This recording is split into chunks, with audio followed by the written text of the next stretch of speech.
வணக்கம் வியூவர்ஸ், இன்றைக்கி நம்ம குழந்தைங்களுக்கான ஈவினிங் ஸ்நாக்ஸ் ஒன்று பார்க்க போகிறோம். இது ரொம்ப சிம்பிளாக தான் இருக்கும். என்னென்ன தேவைன்னு பார்க்கலாம். பொரி ஒரு கப் எடுத்துக்கோங்க. ஒரு 1/2 ஸ்பூன் குழம்பு மிளகாத்தூள், அப்புறம் ஒரு ஸ்பூன் தேங்காய் எண்ணெய். மூணையும் நீங்கள் நல்லா மிக்ஸ் பண்ணிக்கணும். ஒரு பெரிய தவாவில் வச்சிட்டிங்கன்னா உங்களுக்கு மிக்ஸ் பண்ணுறதுக்கு ஈஸியாக இருக்கும். காரம் உங்களுக்கு தேவையான அளவு, நான் ஒரு 1/2 ஸ்பூன் போட்டிருக்கேன். உங்களுக்கு தேவையான அளவு நீங்கள் மிளகாத்தூளும் ஆயிலும் விட்டுக்கோங்க. தேங்காய் எண்ணெய் ரொம்ப நல்லாயிருக்கும், ஸ்மெல்லும் நல்லாயிருக்கும், டேஸ்ட்டும் நல்லாயிருக்கும். நல்லா எல்லா இடத்துலையும் ஸ்ப்ரெட் ஆகிற மாதிரி நல்லா மிக்ஸ் பண்ணிக்கோங்க.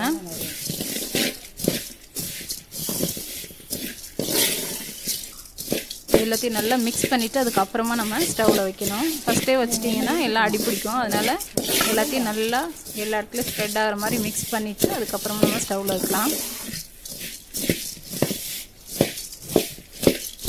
நல்லா மிக்ஸ் ஆகிடுச்சு. ஸ்டவ்வில் வச்சுக்கலாம். இப்போ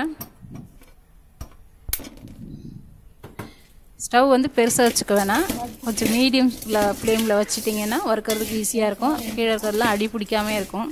நிறைய ஃப்ரை ஆகணும்னு வேண்டாம். அந்த பொரி வந்து கொஞ்சம் கை பிடிச்சா நல்லா ஹீட் வர அளவுக்கு இருந்தால் போதும். நல்லா கிறிஸ்பியாக இருக்கும், வேறு ஒன்றும் இல்லை. நல்லா ஃப்ரை பண்ணிட்டேன்னா கிறிஸ்பினஸ் நல்லாயிருக்கும். நல்லா வறுபட்டுருச்சு. இப்போ ஆஃப் பண்ணிக்கலாம்.